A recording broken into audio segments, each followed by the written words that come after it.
Les Audacieux, le podcast des opticiens mobiles, les opticiens aux petits soins.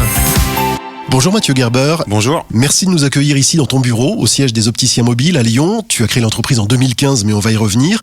J'aimerais d'abord savoir quelle a été ta vie d'avant l'optique, le sport de haut niveau, et donc déjà le goût du challenge en équipe et le goût de la performance. Oui, c'est une bonne question. Le sport, c'est quelque chose qui m'a beaucoup animé pendant ma jeunesse, puisque j'étais sportif de haut niveau en hockey sur glace. Et c'est là quand finalement on prend le goût à la discipline, à la rigueur, au goût de la gagne, du challenge, et au goût de vouloir composer en équipe, puisque je faisais un sport collectif. Et ça nécessite de se remettre en question. Ça nécessite, une fois qu'on a atteint un niveau, d'y rester. Donc une discipline, une rigueur.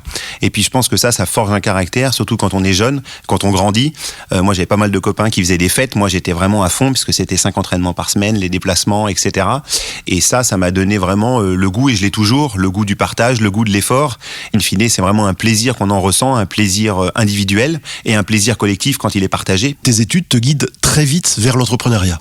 Exactement, parce que j'avais monté une première boîte avec un copain qui faisait Central dans une plateforme, une marketplace internet, et en fait on gérait les produits mis en dépôt dans les cliniques et les hôpitaux pour le compte de sociétés qui fabriquaient du matériel médical qui était utilisé dans les blocs opératoires principalement. Déjà l'univers de la santé dans cette première création d'entreprise, et c'est l'optique qui te pique. Tu rejoins un groupe leader du secteur pour un poste puis d'autres postes aux États-Unis et en Asie. Exactement, la santé c'est un secteur qui m'a toujours attiré parce qu'il y a plein d'innovations, c'est utile, amener le bien-être au quotidien c'est bien, donc c'est un métier qui est plein d'avenir, il y a plein d'opportunités, plein de débouchés.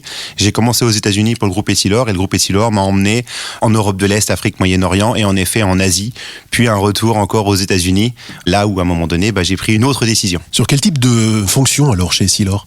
J'ai commencé dans les fonctions financières, puis j'ai travaillé dans les fonctions ensuite marketing, puis business développement, donc post-acquisition pour notamment Chrysal, qui est la marque forte, puisque Essilor développe 2 principaux produits, les géométries des verres avec la marque Varilux et l'ensemble des traitements que l'on applique sur les verres, notamment avec la marque Chrysal, qui sont les traitements anti-reflets, avec tout ce que cela en découle, de la R&D jusqu'au lancement produit. Mais est-ce qu'à ce moment-là, il y a déjà une forme de frustration et tu te dis quand même j'aimerais bien me lancer ?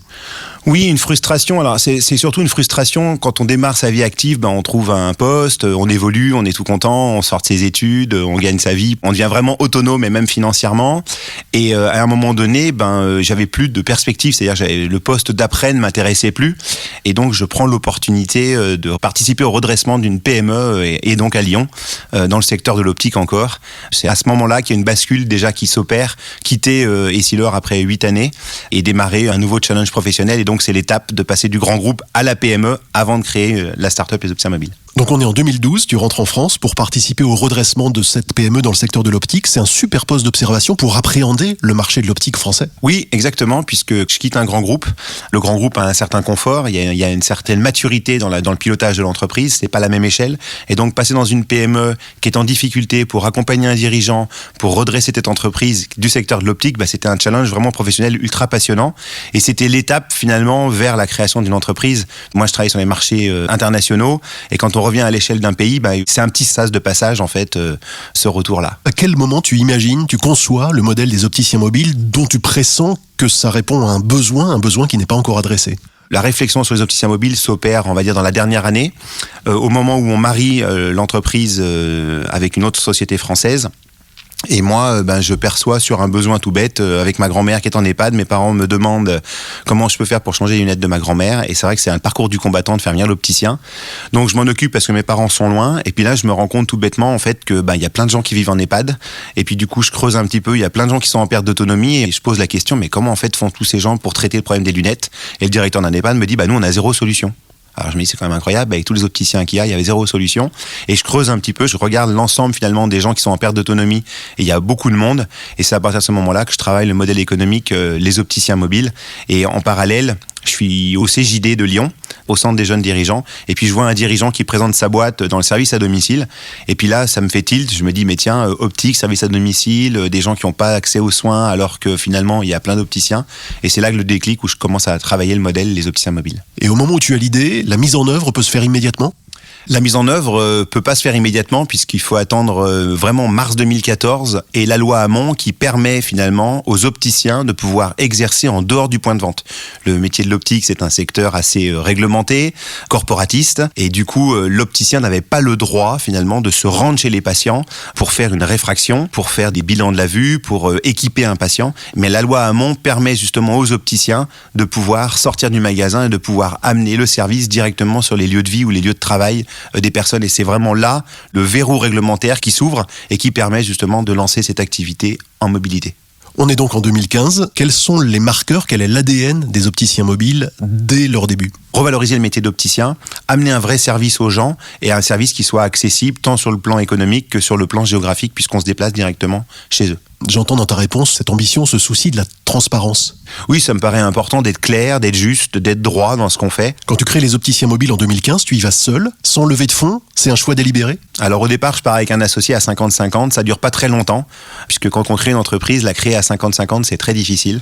Donc du coup, finalement, ça ne fonctionne pas, puisque les points de vue divergent, et donc je décide en effet de poursuivre l'aventure seul. On démarre le projet sur la région Rhône-Alpes et sur la région nantaise, où on recrute nos premiers opticiens pour démarrer l'activité des opticiens mobiles. Raconte-nous justement les premiers pas de la marque, les premiers pas de l'entreprise, les locaux, les premiers collaborateurs. Les locaux, c'était mon salon. Et c'était pas la bonne période puisque j'avais aussi mon premier fils qui arrivait en même temps, donc comme ça tout était fait en même temps. Et puis après, j'ai pu trouver un local en bas de chez moi qui était à louer, donc qui faisait 20 mètres carrés. Et puis là, on recrute nos premiers opticiens, on met en place notre premier circuit logistique, donc on fait tout. Quand on démarre, on fait tout. Moi, j'investis dans tout le matériel dont les opticiens ont besoin. Est-ce qu'à ce moment-là, les opticiens mobiles, c'est déjà le modèle actuel, c'est-à-dire avec tout ce back-office, tout ce travail qui est pris en charge par le siège ? Non, alors le démarrage, c'est du défrichage. On lance un service, puisque c'est l'opticien qui se déplace. C'est non plus le patient qui va vers l'opticien, donc on est dans une dynamique de l'aller vers. Et on lance un nouveau métier pour l'opticien, puisque l'opticien, il est formé à aller chez un client. Donc il faut modéliser tout ça, et donc au départ, on part et on essaye de faire en apprenant en même temps. Donc c'est très difficile, et en 7 ans, l'entreprise s'est beaucoup transformée, très rapidement structurée et organisée pour être ce qu'elle est aujourd'hui. Merci Mathieu Gerber. La suite qui se conjugue au présent et au futur, tu nous la raconteras dans le prochain épisode des Audacieux, le podcast des opticiens mobiles. À très vite Mathieu.